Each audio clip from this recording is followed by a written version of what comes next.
සුබ දවසක් හැමෝටම ඩේලි එලේස් YouTube channel එකට හැමෝම සාදරයෙන් පිළිගන්නවා. අද මම ඔයාලට අරන් ආවේ බබාට ගෙදරදීම හදලා දෙන්න පුළුවන් nuts powder එකක්. මම මේ nuts powder එක හදාගන්න ගන්නේ ආමන්ඩ් ඇට ටිකක්, වට්ටක්ක ඇට ටිකක්, රට්ට කජු ටිකක්, කඩල ටිකක්, ඒ වගේම කජු මද ටිකක්, කඩල පරිප්පු ටිකක්, walnut ටිකක්, pistachio ටිකක් වගේම hazelnut ටිකක්. ඔයාලට මේ nuts powder එක හදාගන්න මේ ඔක්කොම අවශ්‍ය වෙන්නේ නැහැ. තියෙන අමුද්‍රව්‍ය ටිකෙන් nuts powder ටික අපිට හදාගන්න පුළුවන්. මුලින්ම මම nuts ටික වෙන වෙනම බැද ගන්නවා. මේවා වෙන වෙනම බැද ගන්න එක ගොඩක් හොඳයි. එක එක ඇට වර්ග බැදෙන්න එක එක වෙලාවල් යන නිසා. ආමන්ඩ් ඇට තමයි අපිට බැද ගන්න ටිකක් අමාරු.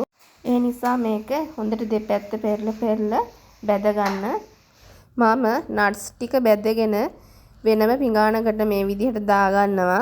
දැන් මම හදන්නේ මේ ටික හොඳට බ්ලෙන්ඩර් ජායකට දාලා බ්ලෙන්ඩර් කරගන්න. ඊට පස්සේ මේ ටික හොඳින් බ්ලෙන්ඩර් වුණ පසු මම මේ වගේ බෝතලයකට දා ගන්නවා. මේ තමයි මම මගේ බබාට හදාගත්ත nuts powder එක.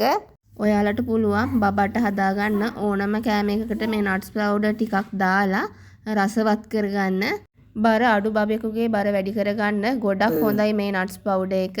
ඔයාලත් මේ වගේ අලුත් වීඩියෝ බලන්න කැමති නම් මගේ channel එක subscribe කරලා තියාගන්න. තව කෙනෙක්ට බලන්න share කරන්න.